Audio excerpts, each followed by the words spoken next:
Boa noite, irmãos, boa noite, irmãs, companheiros de caminhada. Boa noite aos irmãos já desencarnados, que é uma coisa muito natural, que quando nós deixamos o corpo físico na Terra e nos dirigimos ao mundo espiritual, em oportunidade como esta, nós voltamos à nossa localização, nossos locais, onde nós prestávamos culto a Deus, né? Quem é católico vai na sua igreja, quem é evangélico vai na sua igreja, e quem é espírita vem no centro espírita, sempre à procura de alguma melhora para si mesmo como espírito. Quer dizer, no nosso entendimento, cada vez que nós viemos numa doutrinária, nós estamos buscando algum ensinamento, alguma coisa para nós nos melhorarmos. Hoje nós trouxemos para conversar os trabalhadores da última hora ou os trabalhadores da vinha também. Tá? O que é isso? É uma parábola. Logicamente, quando nós viemos fazer uma palestra, ou esse grupo que aqui está presente, às vezes existem pessoas que estão vindo pela primeira vez, né? Deve ter muita gente que faz parte já da casa, vem muitas vezes aqui, mas às vezes a gente traz, um amigo traz, ou até um espírito que venha pela primeira vez, nós falarmos uma parábola, aí o cidadão, o que será uma parábola? Para que serve parábola? Então eu trouxe um pouquinho, uma coisinha pequenininha aí, vos permite dar uma leiturazinha para nós abrirmos os trabalhos. Ora, porque Jesus, em muitas oportunidades, falava por parábolas, para transmitir seus ensinamentos. E o que são parábolas? Bom, parábolas são narrativas curtas e alegóricas. O que é narrativa? Ele pegava do cotidiano alguma coisa que acontecia e trazia para dentro do ensinamento para ser muito mais fácil nós entendermos, porque é o seguinte, se nós fizermos aqui uma palestra só falando, sem trazer nenhum exemplo, é difícil nós gravarmos 10% das palavras do ensinamento. Agora, se nós trouxermos algum acontecimento como Jesus trazia, fica muito mais fácil, é uma história.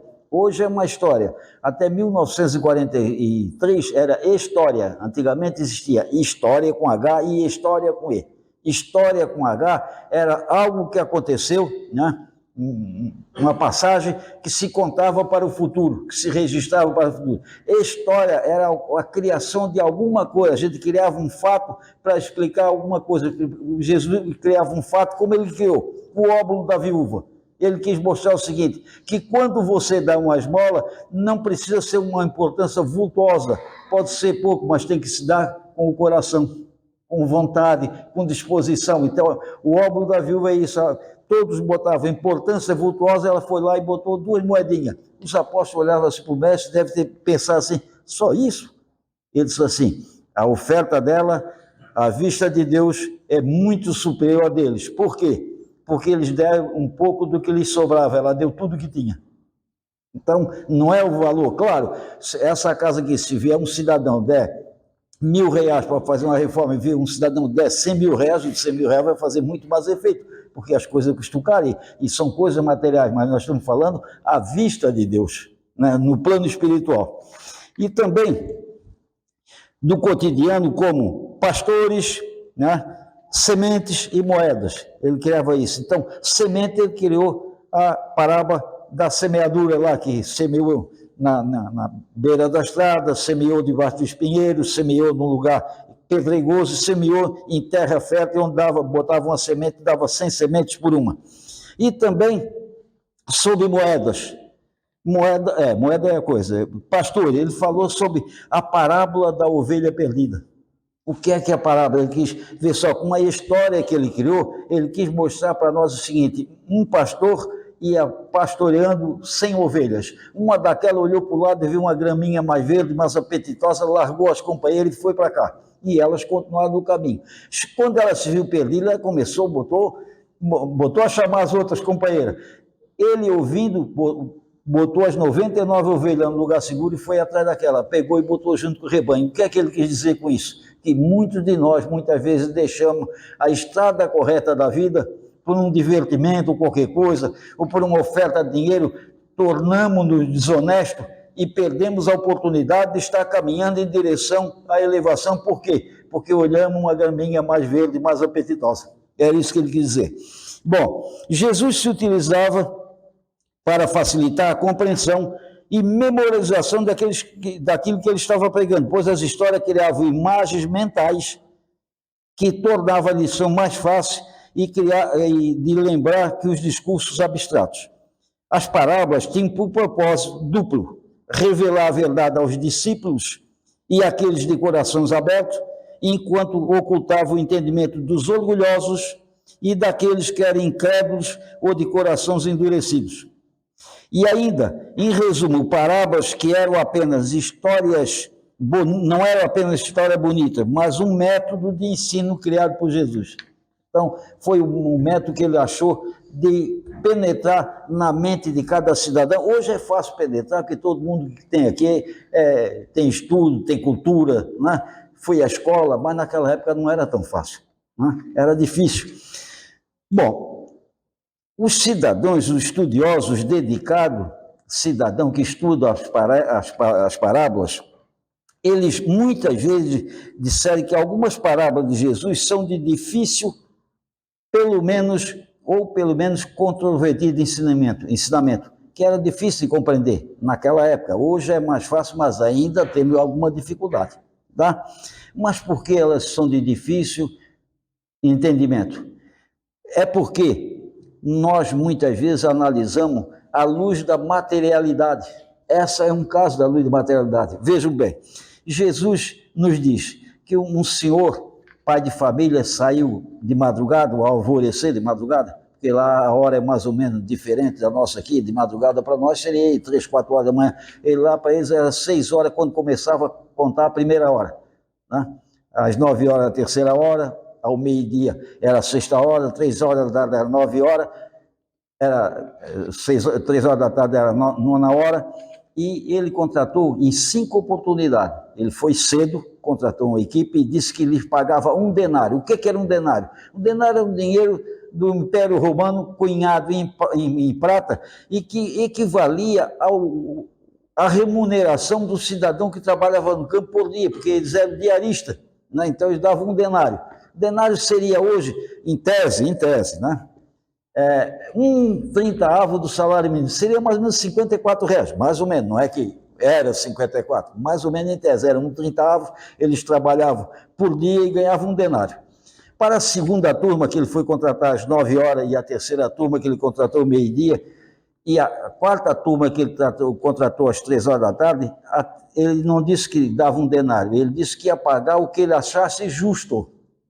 E a 1/10 hora, ou às 5 horas da tarde, ele não disse que pagava, o que é que ia pagar. Simplesmente chegou lá e disse para os cidadãos: estão até agora parados, ninguém nos contratou, senão vão para a minha vinha. Na hora de pagar, quando acabou o expediente do dia, ele falou com o gerente dele, o mordomo, né, o administrador da vinha, e disse: olha, começa a pagar pelos últimos contratados, e paga para eles um denário também. Então eles pagaram para aqueles que trabalharam 1 hora um denário, pagaram para aqueles que foram às 3 horas da tarde um denário, que foram meio-dia um denário, 9 horas da manhã um denário, e quem começou às 6 horas da manhã também ganhou um denário, todo mundo ganhou igual. Aí aqueles cidadãos que chegaram primeiro, foram conversar com eles e disseram: isso não é justo, nós trabalhamos 12 horas, ficamos cansados, naquela época estava... Meu Deus, desculpe gente, eu não me lembrei de... Mexe aí, bota no modelo avião. Aí, deixa eu ver como tira a concentração do cidadão. Eles disseram que não era justo porque eles trabalharam mais tempo e ganharam a mesma coisa. Tá, eles foram reclamar. Aí ele pegou e disse assim para eles: olha, eu posso dizer para vocês o seguinte, eu fiz com vocês o que eu combinei, o contratado disse para vocês pagavam um denário, e estou pagando denário, não estou pagando nem mais nem menos. Que é justo. Aqueles outros eu disse que pagaria o que eu achasse justo, eu acho justo pagar eles um denário também. E os últimos eu não disse quanto eu pagava, mas eu sendo um homem bom, por eu ser um homem bom, o olho de vocês é ruim, não quer que eu seja bom? Eu sou um homem bom, eu acho que eles também merecem um denário. E pagou um denário. Se nós levarmos essa análise, por que nós achamos dificuldade de entender o conteúdo dessa parábola? Porque nós analisamos à luz da materialidade. Porque nós logo pensamos: pô, o cidadão trabalhou 12 horas e ganhou um denário, o cara trabalhou só um e ganhou um denário também. Mas ele deve ter visto dessa turma que chegaram por último, e até era natural, porque era colhido lá, a uva na época era colhido no final do verão, era mais ou menos agosto, começo do outono, setembro. É o contrário que quando nós temos a primavera, estão entrando no outono. e era muito quente. Então o cidadão que começou a trabalhar às 6 horas da manhã, quando chegou lá pelas 3, 4 horas da tarde, botando uva, botando um coisinho pendurado aqui, ou pendurado aqui, já tava cansado, já não estavam produzindo tanto. E aqueles que chegaram às 17 horas, chegaram com toda a força, já estava mais, o clima estava mais ameno, né, mais fresquinho. Eles chegaram e começaram a trabalhar, mesmo porque eles precisavam impressionar o patrão para mostrar que eles eram extremamente trabalhadores e produtivos, mas eles só 1 hora. E se nós analisarmos o que Jesus quis dizer com essa parábola, é impressionante. Ele quis dizer o seguinte, vamos dizer assim, ó, vamos dizer que hoje, nós estamos todos aqui, eu já tenho 84 anos, vamos dizer que eu desse um beriberi aqui e morresse na hora.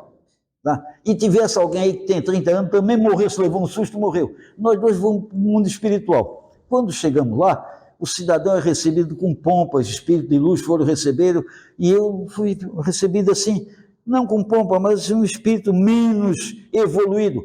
Vou reclamar, o que é isso? Fiquei lá 80 anos trabalhando, 84, cidadão com 40, vem aqui, recebe pompas, eu não recebo nada, que negócio é esse?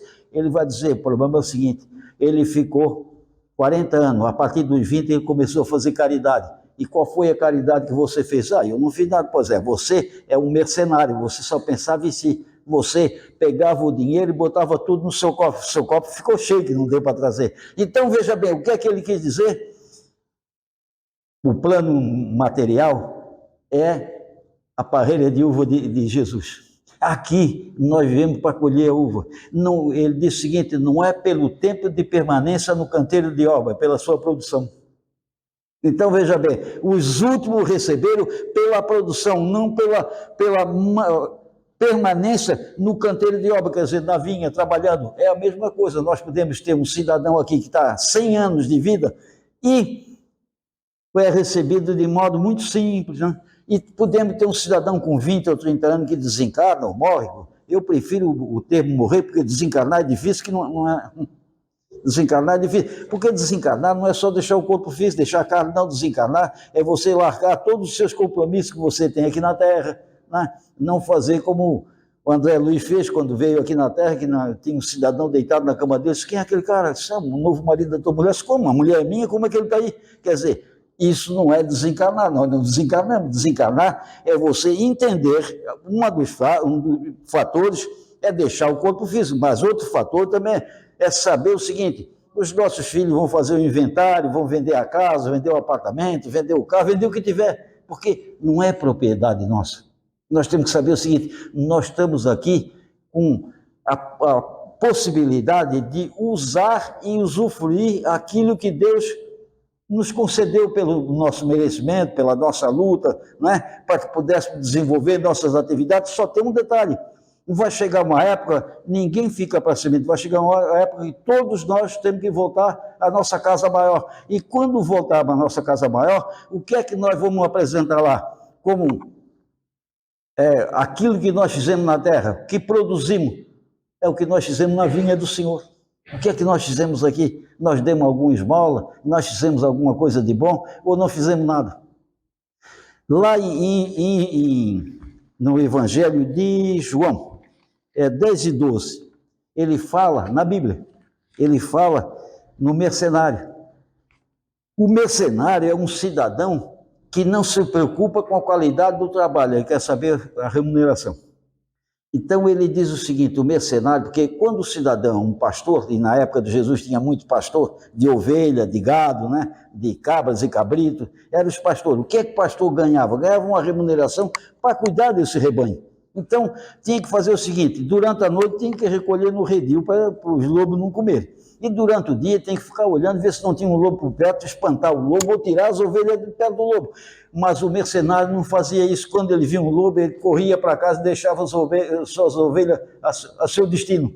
Por quê? Ele só pensava no ordenado. Ele não pensava que tinha que cuidar daquele rebanho, que aquilo era o seu ganha-pão. Então, esse é o mercenário. Foi isso que Jesus falou, não seja um mercenário. Não preocupe-se unicamente com os seus vencimentos. Lógico, quando nós viemos para cá, nós viemos para para a produção divina, para a terra de produção divina, nós temos que produzir alguma coisa. Nós não temos que pensar assim, eu vou ser médico e que o médico dá um bom dinheiro, o cara fica rico. Vou fazer um concurso para a Petrobras, porque o cidadão recebe uma participação no lucro de 6 em 6 meses de 80 mil reais. Não, nós temos que pensar o seguinte, cada um de nós veio aqui com uma incumbência, nós somos uma peça na máquina divina, máquina material aqui, para nós produzirmos aquilo que o planeta Terra espera de nós e que os outros companheiros de caminhada também dependem de nós. Cada um de nós tem uma profissão e devemos abraçá-lo, não pensando na remuneração lá na frente, que não levamos nada. Nunca ninguém ouviu dizer que no portão do cemitério, depois do caixão, entrou a mudança do morto. Não tem mudança para o cemitério, não vai. Então, fica tudo do lado de fora. Então, nós temos que saber usar e usufruir, temos que saber que nós viemos produzir. No Evangelho segundo o Espiritismo, no capítulo 20, fala-nos sobre os trabalhadores da última hora. E, embora nós tenhamos, assim, muitas vezes, muita gente tem muita dúvida quanto a essa remuneração, para quem trabalhou menos, o que é que diz? Os 4 cidadãos que nos prestaram alguns esclarecimentos são Constantino, Rainer, Erasto e o Espírito da Verdade. O Espírito da Verdade é Jesus, todo mundo sabe disso, não? O que é que o Constantino disse? Disse que o obreiro da última hora tem o direito de receber o mesmo salário, desde que esteja à disposição do Senhor para ser contratado. Acontece o seguinte, à disposição do Senhor, no tempo de Jesus, não existia associação de trabalhador do campo, ou sindicato do trabalhador do campo, não existia nenhuma casa para contratar. O que é que acontecia? Tinha uma praça que quem queria trabalhar ia lá e ficava na praça, quem queria contratar ia lá e contratava. Foi o que aconteceu com os trabalhadores da vinha, os trabalhadores da última hora, que foram, cada vez que o dono da vinha ia lá, contratava mais alguns. E Constantino também disse, bons espíritos, meus bem-amados, bem orgulhoso seria aquele que dissesse, comecei a trabalhar bem cedo e trabalhei até o anoitecer. Todos vieste quando foste chamado um pouco mais cedo, um pouco mais tarde, arrastando os seus grilhões. O que é arrastando os seus grilhões? Hoje nós temos a tornozeleira aí, quem representa tem tornozeleira. Antigamente os grilhões eram algemas ou ferro numa perna na outra para o cidadão não fugir ou não se defender quando fosse atacado assim pelo patrão ou coisa semelhante. Então, era amarrado pelas pernas. Isso eram os grilhões. Todos nós arrastamos grilhões, não grilhões assim físico, nós arrastamos hoje em dia grilhões morais. Né? Muitas vezes nós voltamos ao planeta Terra com um acordo de aqui permanecendo, cumprir algumas tarefas que nós não cumprimos no passado, ou deixamos de cumprir, ou não permitimos que o nosso semelhante, companheiros ou vizinho, também cumprisse a sua tarefa. Quantas vezes, no passado, nós não botamos fogo na casa dos outros para ficar com o terreno? Isso tem muito, gente. Nós somos de encarnações, assim, de várias e várias e várias encarnações. Então, quando nós estamos aqui no plano terreno e nos deparamos com uma doença, um problema na família, uma tristeza ambiental, assim, no ambiente que nós vivemos, nós temos que nos recolher ao nosso quarto, fazer a nossa oração, como nos ensinou Santo Agostinho, e pedir ajuda ao nosso Pai Celestial para que nos esclareça a nós entendermos por que o nosso sofrimento é maior do que dos outros. E também devemos entender o seguinte, nem todos nós estamos aqui na Terra no mesmo patamar evolutivo. Alguns estão plantando, 8 de nós já estamos colhendo. Então, às vezes, o cidadão diz, no lado da minha casa tem um cidadão que não vai na igreja, não vai de centro espírita, não vai na evangélica, eu acho que ele nem reza, não bota nem a mão para o céu e nada de ruim acontece com ele está plantando. Agora, para mim, acontece tudo de ruim, estamos colhendo. Às vezes, nós também colhemos coisa boa, não viemos aqui só para colher, nós viemos aqui para ser felizes. Essa é o ponto principal que Deus nos permite virmos ao plano físico. É nós nos aprimorarmos e, acima de tudo, sermos felizes. Às vezes, por qualquer motivo, nós nos deslocamos do correto caminho da vida. Aí é uma coisa natural que, se nós erramos, ninguém vai pagar por nós. né? Não tem. Hoje a gente vê algumas religiões pregando que nós estamos pagando ainda por Adão e Eva, né? Não estamos, não, gente. Lá na Bíblia diz que os pais não pagam pelos filhos, nem os filhos pagam pelos pais. Isso está escrito na Bíblia. Então, nenhum de nós pode... Se eu não tenho filho homem, só tenho filha mulher, mas se eu tivesse um filho homem, ele cometesse um crime, ele fugisse, então eu ia ser preso porque o meu filho cometeu um crime? Não. Na justiça divina também não existe isso. Ninguém, nós só somos responsáveis pelos nossos atos. E essa parábola dos trabalhadores da última hora, nós espíritas, porque foi anunciado o Consolador prometido por Jesus, Jesus anunciou, lá na Santa Ceia, e isso está no Sermão do Cenáculo. Então, nós somos os últimos a chegar aqui, a religião espírita, claro. E nós temos que ganhar, então, um salário inferior, não ter a mesma oportunidade de evoluirmos, não, nós vamos ter oportunidade igual. Até por outra, nós podemos ter até algumas facilidades maiores que os outros, não porque somos melhor do que católico e protestante, ou evangélico, não. É porque nós viemos já de outras encarnações, nós viemos depois deles, e já tinha muita gente. Moisés começou pregando, né, a existência de um Deus único. Depois disso vieram alguns orientadores até Jesus Cristo e depois o Consolador prometido. Ele disse: se me amais, guardais o meu mandamento, e eu rogarei ao Pai, ele enviará outro Consolador, que ficará eternamente convosco, o Espírito de verdade, que a humanidade não viu porque não o conhece nem o enxerga, mas vós conhecereis porque habita convosco. E disse mais, que todos nós teríamos a oportunidade de nos recuperar, entender o que ele ensinou e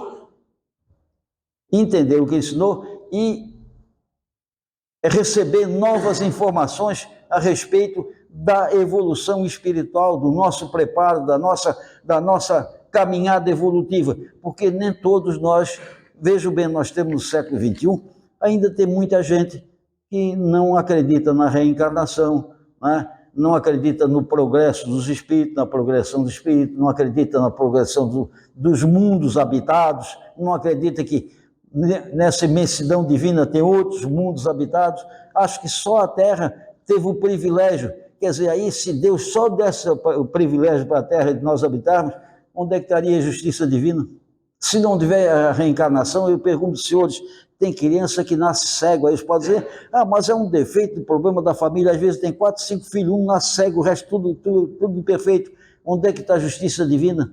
Um nasce cheio de dinheiro, outro nasce numa miserabilidade da dó.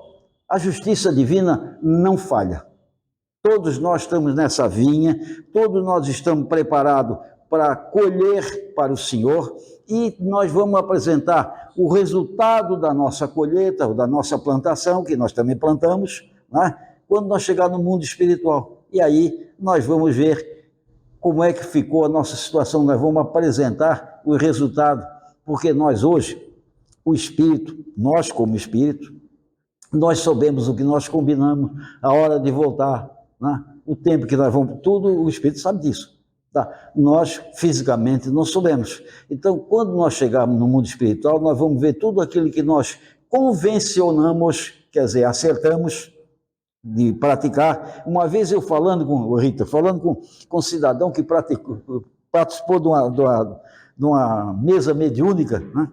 E eu perguntei assim para mim, ele já trabalhava há tempo, o que é que tem visto assim de mais interessante? Olha, um dia nós estávamos numa mesa mediúnica, e eu perguntei para um espírito isso aí.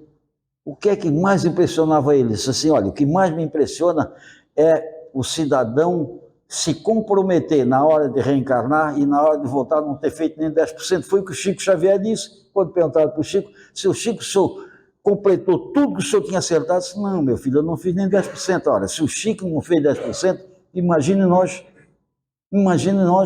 quer dizer, então, nós espíritas temos condições de nos melhorarmos.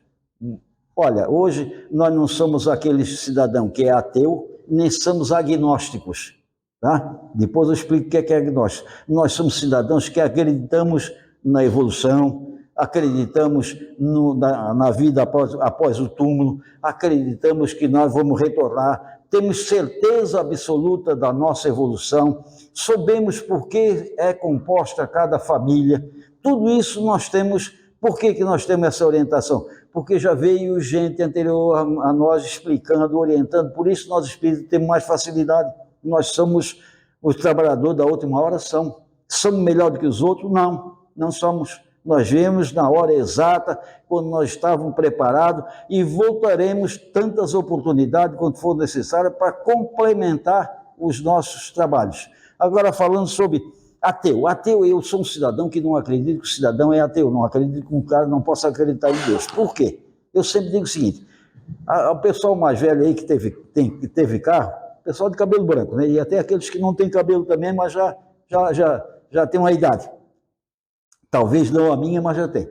Antigamente tinha um carro aqui no Brasil que chamava-se DKV, V-Maguete, era um motor de 2 tempos. Motor de 2 tempos, ele não aguenta na marcha para descer o morro, tem que descer no freio. Tá? Só esse carro hoje, que não é de 2 tempos, eles aguentam. Você passa uma segunda, vai descendo a Serra do Rio do Rastro, enquanto pisa no freio, mas vem na máquina. O DKV, 2 tempos, ele não aguenta, tem que ser no freio. O cidadão diz que não acredita em Deus. Então vamos fazer o seguinte, pega um DKV, desarma o freio, bota lá na Serra do Rio do Rastro e diz para o cara, olha, tu vai descer a serra, não tem freio, não aguenta no motor. Na terceira curva que ele vê que vai cair lá na pirambeira, ele vai gritar, ai meu Deus, como é que não acredita? Acredita sim. Todo mundo acredita. E agnóstico? O que é uma pessoa agnóstica? Agnóstico é o seguinte, é o cidadão diz assim, tu acredita que Deus existe? Como é que eu posso provar isso? Pô, nunca falei com ele, nunca vi ele aqui embaixo. Não posso acreditar que ele existe. Mas tu acredita que ele não existe também? Não posso acreditar. Nunca ninguém disse para mim. Quer dizer, então, em resumo, para nós ficar bem entendidinho, o agnóstico é um muralista militante em matéria de coisa divina. Ele não acredita, ele acha que Deus não existe, não acha que Deus existe, ele não sabe em relação a Deus. Esse é o agnóstico. E tanto o agnóstico quanto o ateus, eles trabalham na seara divina. Mesma coisa, o cidadão pode não acreditar em Deus, mas fazer caridade, pode ajudar as pessoas. Efetivamente, você, como diz alguma religião, para ir para o céu não precisa estar dentro de uma igreja, precisa estar dentro do centro espírita, não, você tem que estar dentro de você, vibrando com bondade, com amor. Agora, logicamente, nós vindo aqui é muito mais fácil coletivamente, porque o trabalho que Deus nos concedeu é um trabalho coletivo e incessante. Nós trabalhamos em conjunto, gente, porque se nós não trabalhássemos em conjunto, não dá. Tá? Vamos dizer assim, como é que nós íamos comer um peixe se não tivesse o pescador? Bom, mas o pescador, vamos dizer assim, pesca, trazia na praia e nós vamos lá comprar. Não tem mais 2 mãos, 2 braços. Você bota aqui nessa sacola. Quando chegar em casa, como é que nós ia escamar o peixe? Alguém vai nos escamar. Então alguém escama, alguém frita. Depois sobra alguma coisa, nós botamos no lixo, o lixeiro vem e pega. Né? Então, veja bem, nós trabalhamos coletivamente, nós somos anexados uns aos outros, a coletividade é natural e é precisa e necessária. E nós trabalhamos sempre, é uma continuidade. Nós só vamos alcançar o reino de Deus, ou o céu, como gostam de dizer os católicos, a hora que nós estivermos devidamente preparados, sabendo que mesmo que nós chegamos na vinha do Senhor, como na última hora, nós temos direito ao mesmo salário desde que nós empregamos com afinco. Nós lutamos para mostrar a nossa capacidade de trabalho, a nossa vontade, a nossa dedicação, e sabendo o seguinte, cada ser humano trabalha por melhorar-se. Para finalizar, Rita, me dá os 5 minutinhos que vocês permitem, né?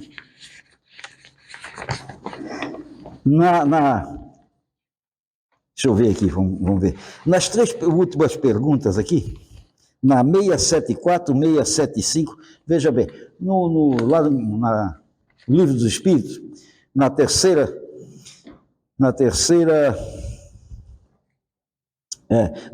livro do Livro dos Espíritos, ele, na 674, 675, 676, o que é que ele pergunta? Na 674 pergunta o seguinte, o Kardec perguntou, a necessidade do trabalho é lei da natureza? Os espíritos disseram, o trabalho é lei da natureza, por isso mesmo que constitui uma necessidade. E a civilização, veja bem, a civilização obriga o homem a trabalhar mais, porque ele aumenta as necessidades e os gozos. Explicando isso aqui, né? Vamos dizer, eu sou um agricultor, trabalho lá no interior, tenho uma fazendazinha pequenininha, um sítiozinho. Quando eu vou para a roça fazer minha plantaçãozinha, que é uma agricultura doméstica, lá para o gasto, para dar para me alimentar e vender um pouquinho. Eu posso ir de sandália de dedo para a roça, posso ir descalço, posso ir de bermuda, de calção, posso ir sem camisa, dependendo do tempo, um chapéu de palha para me proteger, né? Posso ir do jeito que for, vou trabalhar. Agora, se eu deixo o campo e venho para a cidade e vou trabalhar numa loja ou num escritório, eu não posso ir de sandália de dedo, não posso ir descalço, não posso ir sem camisa. Então, o que eu preciso? Eu preciso mais dinheiro para a minha indumentária, para enfrentar a civilização. Então, é o que diz aqui, ó.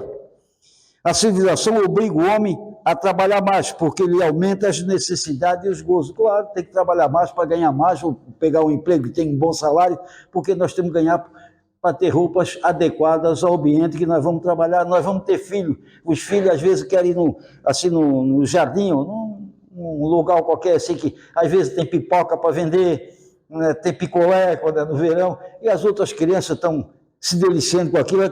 O filho da gente diz, pai, eu quero uma pipoca, eu quero...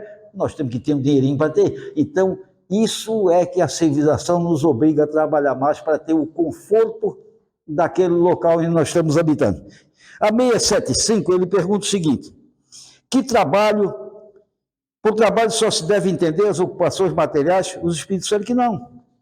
O espírito trabalha assim como o corpo físico, toda ocupação útil a trabalho. Jesus, certa feita, Jesus gostava de trabalhar sábado, trabalhava domingo, não tinha dia, e os hebreus, os judeus, ele não admitiam o trabalho ao sábado. E Jesus uma vez disse assim para eles, eu e o Pai, eu sou filho de Deus, eu e o Pai somos um. Eles quiseram matar Jesus, apedrejar. Aí eles perguntaram, o teu pai trabalha? E Jesus disse, meu pai trabalha até hoje, eu trabalho também. Gente, se Deus trabalha até hoje e Jesus trabalha também, nós não viemos aqui num piquenique, nós viemos a trabalho. Nós não somos filhos de Deus, não somos irmãos de Jesus. Isso aqui não é a vinha do Senhor, nós viemos aqui a trabalho, não tem jeito. Não, a pessoa pode dizer, mas o meu trabalho é muito sacrificante. Tem um ensinamento que diz, a cada um segundo as suas obras. Mas o Haroldo Dias Dutra, lá, o Dutra Dias, ele disse o seguinte, a cada um, não será oferecido, será devolvido segundo os seus atos. O Haroldo disse, não é cada um será oferecido segundo as suas obras, será devolvido segundo os seus atos. Muito certo, porque nós não viemos aqui para cumprir algumas tarefas, para cumprir privações, nós estamos nos devolvendo segundo os nossos atos, não oferecendo, porque oferecer dá, retribuindo, devolvendo para você o que você fez. Então, muito boa, isso está no Evangelho, lá no que ele fez o Novo Testamento, em Mateus 16, 27. E a terceira é a 676. Pergunta o seguinte, por que o trabalho se impõe ao homem? Ao homem e à mulher, né? Por ser uma consequência da sua natureza corpórea, expiação e, ao mesmo tempo, meio de aperfeiçoamento da sua inteligência. Sem o trabalho, o homem permaneceria sempre na infância quanto à inteligência. A doutrina espírita nos orienta que nós não devemos falar sobre nós, mas aqui eu vou dar um exemplo meu mesmo sobre essa questão aqui, que nós aqui, quer ver, a infância, nós permanecemos sempre na infância quanto à inteligência. Quando eu tinha 16 anos, mais ou menos, eu fui trabalhar num banco. Meu pai dizia o seguinte, filho de pobre tem que pastar no asfalto, nós era pobre. Filho de rico tem grama nova todo dia. Porque se eu sou filho de rico, faço uma besteira, arrumo um emprego, meu pai bota o dinheiro. Agora, se eu sou filho de pobre, perco o emprego, meu pai, na época, me pegava pela orelha, né? Porque filho de pobre tem que trabalhar. Então, veja bem, eu entrei no banco com 16, quase 17 anos. Quando eu tinha 22 anos, eu já era o subcontador da agência. Eu entrei de contínuo, que era o office boy de hoje. Com 4 anos, eu já era o subcontador da maior agência do banco, daquele banco. E com mais 2 anos, eu fui ser o contador da maior agência do banco. Por quê? porque foi a luta. Sabe que hora começava o expediente? Começava às 9, sabe que hora chegava no banco? Às 6. Por isso eu disse, Rico, meu pai sempre disse, meu pai disse uma coisa para mim quando tinha 8, hoje eu tenho 84. Ele disse, missa se espera na porta da igreja, tem que chegar muito antes do padre, porque se chegar depois não adianta. Não, depois o padre já resolve, você vai fazer o quê lá? Tá? Então, veja bem, eu consegui alcançar, me melhorar, conhecer mais coisas pelo meu esforço, fruto do meu trabalho. Então, gente, o trabalho é salutar para todos nós. Para terminar, que todos nós possamos, em nossa passagem pelo plano terreno, ou pelo plano físico, usarmos de boas sementes, tá? Sementes comportamentais, para que nossa colheita seja abundante quando retornarmos ao mundo espiritual. Que Deus nos ampare a todos e que possamos, cada um, ter colhido alguma informação, pelo menos, a respeito das parábolas da ovelha perdida, e que, chegando em casa, pegamos a nossa Bíblia, o nosso Evangelho segundo o Espiritismo, demos uma revisão, porque toda revisão é um aprendizado. Boa noite a todos, muito obrigado.